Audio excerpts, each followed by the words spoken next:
quitting then? Yeah, tell me your dream. I'm not going to be any good at doing it now. What? Okay. Now it's going to suck. Now I'm not going to remember it. You were on a bike.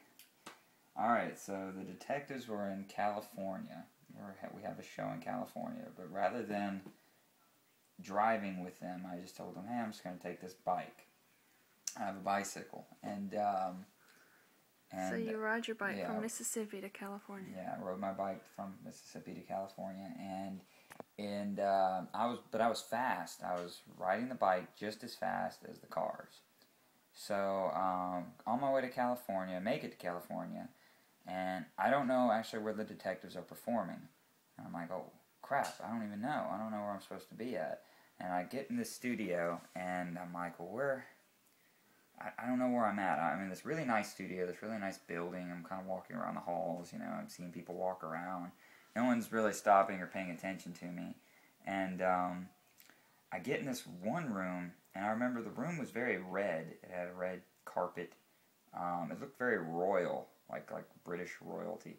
And in this closet of the room were a bunch of suits, really, really nice suits. I even think they had a butler by the closet, like holding a towel. He wasn't doing anything. I think he was just sitting there. But I was like, man, those are really nice suits. And then I look over, and on this couch laying down is Jimmy Kimmel. And I'm freaked out. I'm like, whoa, that's hi, Mr. Jimmy Kimmel. It's so nice to meet you. Me and my wife we're big fans. We love your show. And he was really cool. He was like, yeah, that's that's awesome. And I said, well, hey, can I get a photo with you, so I can have proof that I met you? He's like, yeah, sure. Here, just have my wife take a photo. And I'm like, okay, cool. I didn't know he was married.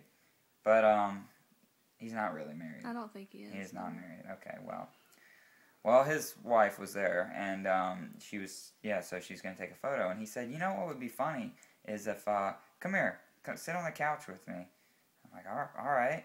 He said, now just lay down on top of me. And I'm just, are you sure? And he said, yeah, it'll be funny. It'll look like we're making out or something. And I was like, and I was very uncomfortable, but I was like, oh, okay. How many chances are you going to get to lay on top of Jimmy Kimmel? So, so I lay on top of him, and his wife takes a picture with my iPhone, and you can't see his face. So I was like, oh, this just doesn't look like a good. It just looks kind of like a gay porn photo or something. It didn't look good, but yeah. So he said, you're right, that didn't look good. Let's just retake another picture. We took a normal picture, and he said, well, that's a good picture. And I was like, yeah. And it was just really nice to meet him, and that was pretty much it. And I was like, well, I'm going to go now. And then I looked outside of his room, and there's his stage and everything. And you see the big audience, you see the big room where his audience would be sitting. But there's only like 15 people in there. And you're like, I looked at him and said, wow, this is where you perform. There's only like 10 or 15 people in there. And he said, oh yeah, well that's every night. I was like, really? Because it seems like there's a lot more people on your show than there is right now. He said, oh, it's TV magic. We do that all the time. There's never more than 10 or 15 people at their show. I was like, okay. So it looked really empty. It was a big room full of nobody in there. But I left and got on my bike, and that was pretty much the dream.